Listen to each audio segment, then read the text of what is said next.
Beetroot వరిపిండి రొట్టె. ముందుగా తయారు చేయడానికి కావాల్సిన పదార్థాలు ఏంటో చూసేద్దాం.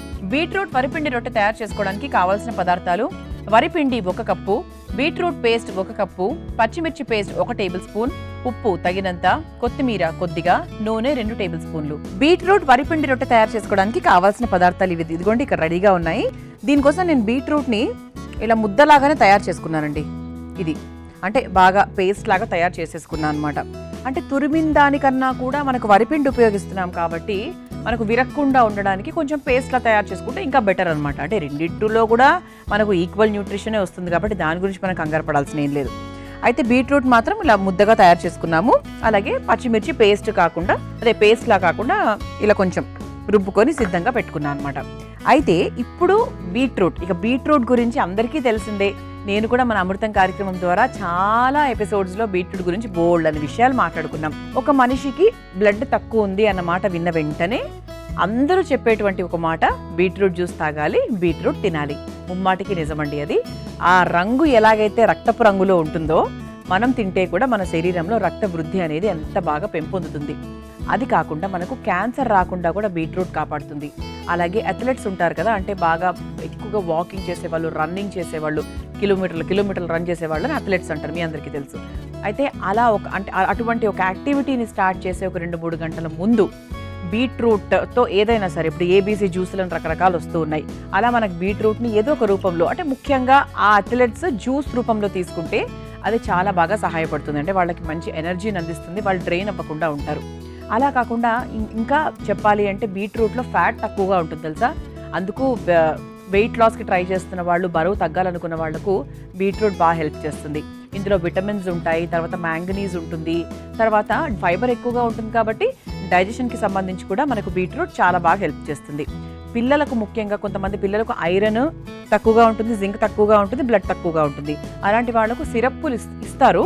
సిరప్పులతో పాటు మన వంతు ప్రయత్నం మనం చేయాలి అనుకుంటే బీట్రూట్ని చక్కగా చిన్న క్యూబ్స్ లాగా కట్ చేసేసి ఒక ఉడికిచ్చారనుకోండి, అంటే ఎక్కడా కూడా మనకి ఆవిరి మీద ఉడికించాలి.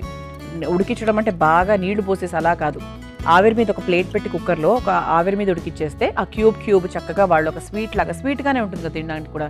సో అలా తింటే ఏంటి అంటే వాళ్ళకి రక్త వృద్ధి అనేది చాలా బాగా పెరుగుతుంది.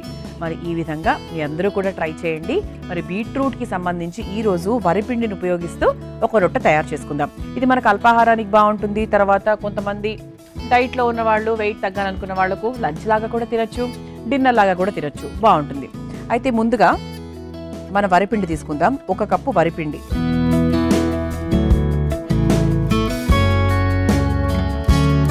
ఆ తర్వాత ఇందులో బీట్రూట్ పేస్ట్ వేసుకుందాం. ఎంత వేసుకోవాలి అనేది మనం తీసుకున్న వరిపిండి క్వాంటిటీని బట్టి ఉంటుందండి. ఇంత సరిపోతుందని నేను అనుకుంటున్నాను. ఆ తర్వాత పచ్చిమిర్చి, దంచుకున్న పచ్చిమిర్చి, లేదు అంటే మీరు పేస్ట్ కావాలంటే పేస్ట్ లా కూడా తయారు చేసుకోవచ్చు. ఆ తర్వాత దీనికి సరిపడా ఉప్పు. చాలా సింపుల్ అండి, ఇది వెరీ వెరీ సింపుల్ అనమాట. ఇది మీకు సడన్గా గెస్ట్లు వస్తున్నారు, కొత్తిమీర కూడా వేసేస్తున్నానండి. కరివేపాకు కూడా వేసుకోవచ్చు. మీ ఇంట్లో తయారు చేసుకున్నప్పుడు మీ ఇంటికి ఎవరైనా గెస్ట్లు వస్తున్నారు అంటే ఇందులో పచ్చిమిరపకాయ ముక్కల్లాగా వేసుకోవచ్చు, తర్వాత ఉల్లిపాయ ముక్కలు వేసుకోవచ్చు, క్యారెట్ తురుము కూడా వేసుకోవచ్చు, తర్వాత ఆలుగడ్డను కూడా ఉడకబెట్టి ఆ ముద్దలా కూడా వేసుకోవచ్చు. ఇవన్నీ ఇంకా మన ఇంప్రూవ్మెంట్స్ అనమాట. అంటే ముఖ్యంగా మనం ఈరోజు బీట్రూట్నే మెయిన్గా తీసుకుంటున్నాం కాబట్టి బీట్రూట్నే ముఖ్యంగా వాడాం, ఇంకా వేరే ఏది వాడకుండా. అంటే మనకు సింపుల్గా అయిపోవాలి, సాత్వికంగా అయిపోవాలి, ఆరోగ్యకరంగా ఉండాలి అనుకున్నప్పుడు బీట్రూట్తో ఇలా తయారు చేసుకోవచ్చు అని చెప్తున్నాను అనమాట. అయితే దీంట్లో మనం కాస్త నీళ్లు పోసుకొని చపాతీ ముద్దలాగా కలిపేసుకోవాలి. ఇందులో గోధుమ పిండి ఎందుకు వేసుకోకూడదు అని అంటారా? తప్పకుండా వేసుకోవచ్చు. గోధుమ పిండి వేసుకోవచ్చు, వరిపిండితో పాటు గోధుమ పిండి కూడా వేసుకోవచ్చు. ఏది వేసుకున్నా కూడా బాగుంటుంది. గోధుమ పిండి కూడా మంచిదండి ఆరోగ్యానికి. చక్కగా మీరు గోధుమ పిండితో కూడా తయారు చేసుకోవచ్చు. ఇది ఈవినింగ్ టైమ్స్ తీసుకున్నా కూడా బాగుంటుంది తెలుసా, చాలా బాగుంటుంది. ఒకసారి బాగా ముందు స్పూన్తోనే కలుపుతానండి నేను, ఫస్ట్ చెయ్యంతా అవ్వకుండా ఉంటుందన్నమాట. మరి ఎక్కువ నీళ్లు పోసుకుంటే కూడా చపాతీ రాదు కాబట్టి సరిపోతుంది. ఇది ఒకసారి బాగా కలిపేసుకుందాం. ఇది మనకు బాక్సుల్లో కూడా బాగుంటుందండి, రంగు బాగుంటుంది కదా. అందుకు పిల్లలకు కూడా కొంచెం ఆకర్షణీయంగా ఉంటుంది. దీంట్లో మీరు ఇంకా ఎక్స్ట్రా కావాలి అంటే కాస్త జీలకర్ర వేసుకోవచ్చు, కాస్త మసాలా పొళ్ళు వేసుకోవచ్చు. మీరింట్లో తయారు చేసుకునేటప్పుడు అల్లం వెల్లుల్లి పేస్ట్లు కూడా వేసుకోవచ్చు. అంటే ఇంకొంచెం దాన్ని మసాలా రూపంలో తీసుకెళ్ళాలి అనుకుంటే కనుక. మన అమృతం సాత్వికంగా చేస్తుంది కాబట్టి ఈ విధంగా చేస్తున్నాం. కానీ ఒకటండి, ఎన్ని మసాలాలు తిన్నా ఏది తిన్నా అది ఎప్పుడో ఒకసారి చాలా బాగుంటాయి, వారానికి ఒకసారి లేదా 2 సార్లు.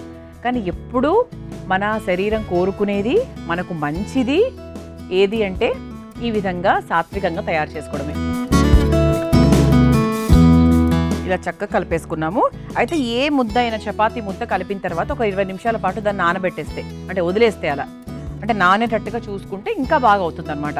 దీని మీద ఒక కవర్ పెట్టడమో లేకపోతే ప్లేట్ పెట్టడమో, అంటే ఆ గాలి పోకుండా చూసుకుంటే బాగుంటుంది. అయితే ఇలా పిండి సిద్ధంగా ఉంది కాబట్టి దీన్ని పక్కన పెట్టేసుకుందాము. ఇప్పుడు పెనం వేడవ్వాలి కాబట్టి స్టవ్ వెలిగించేసుకుందాం. పెనం వేడవుతూ ఉంటుంది. ఈలోపు చపాతీ కర్రా పీట తీసుకుందాము. ముందుగా కాస్త పొడిపిండి వేసేసుకొని, నేను గోధుమ పిండి వాడుతున్నానండి పొడిపిండికి. ఇలా చక్కగా పిండి తీసేసుకుందాం. కాస్త నూనె కూడా చేతికి రాసుకోవచ్చు అంటుకోకుండా ఉండాలి అంటే. ఇక చపాతీ కిటుకులు మీ అందరికీ తెలుసు, చపాతీ ఎలా చేసుకోవాలి ఏంటి అని. ఇంకా ఈ ప్లేస్లో ఇంకా నేను మీకు చెప్పేది ఏం లేదు. ఇక మీ ప్రావీణ్యం అన్నమాట, అది మీ ఎక్స్పీరియన్స్ని బట్టి మీరు చక్కగా తయారు చేసేసుకోవచ్చు. చక్కగా పొడిపిండి వేసుకుంటూ చేసుకోవాలి.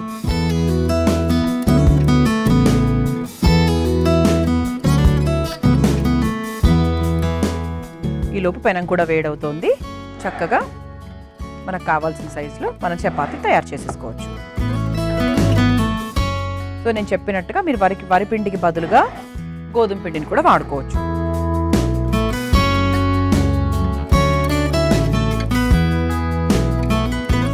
పెనం కూడా కొంచెం వేడెక్కుతుంది. సో నేను చెప్పినట్టుగా ఇందులో మీరు కావాల్సినవన్నీ కూడా యాడ్ చేసుకోవచ్చు పిల్లల కోసము.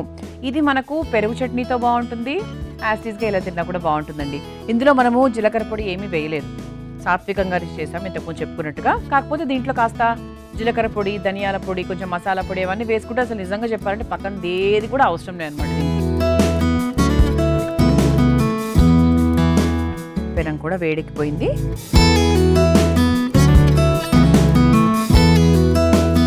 ఇలా చక్కగా మనం పెనం మీద వేసేసుకుంటాం. దీన్ని నెయ్యితోనో నూనెతోనో చక్కగా కాల్చేసుకోవచ్చు. నేను ఇప్పుడు మాత్రం నూనెనే వాడుతున్నాను. ఇలా చక్కగా నూనె వేస్తూ లేదంటే వెన్న వేసుకోవచ్చు.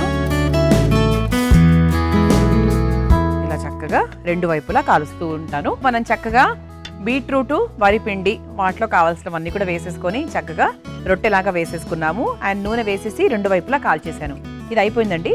రంగు అయితే ఇలాగే ఉంటుంది బీట్రూట్ రొట్టె కాబట్టి.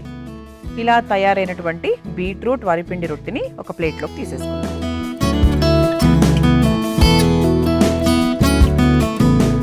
దీన్ని యాస్టీస్గా ఇలాగైనా తినేయచ్చు, పెరుగు చట్నీతో తినచ్చు, ఇంకా దేంతో పెరుగుతోనే బాగుంటుందేమో అనుకుంటున్నాను నేను. మరి మీరు కూడా ప్రయత్నించేస్తారా? బీట్రూట్ వరిపిండి రొట్టె తయారు చేసుకోవడానికి కావాల్సిన పదార్థాలు, తయారు చేసుకునే విధానం మరొకసారి చూసేయండి. బీట్రూట్ వరిపిండి రొట్టె తయారు చేసుకోవడానికి కావాల్సిన పదార్థాలు: వరిపిండి 1 కప్పు, బీట్రూట్ పేస్ట్ 1 కప్పు, పచ్చిమిర్చి పేస్ట్ 1 టేబుల్ స్పూన్, ఉప్పు తగినంత, కొత్తిమీర కొద్దిగా, నూనె 2 టేబుల్ స్పూన్లు. బీట్రూట్ వరిపిండి రొట్టె తయారు చేసుకునే విధానం: ముందుగా ఒక మిక్సింగ్ బౌల్లో వరిపిండి, బీట్రూట్ పేస్ట్, పచ్చిమిర్చి పేస్ట్, కాస్త ఉప్పు, కొంచెం కొత్తిమీర, సరిపడా నీళ్లు పోసి చపాతీ ముద్దలాగా కలుపుకోవాలి. తర్వాత స్టవ్ వెలిగించి తవ్వ పెట్టి వేడి చేయాలి. తర్వాత కలుపుకున్న ముద్దను చపాతీ పీట మీద వేసి రొట్టెలాగా ఒత్తుకొని వేడి చేసుకున్న తవ్వ మీద వేసి నూనెతో 2 వైపులా కాల్చుకొని ఒక సర్వింగ్ ప్లేట్లోకి తీసుకొని సర్వ్ చేసుకుంటే బీట్రూట్ వరిపిండి రొట్టె రెడీ.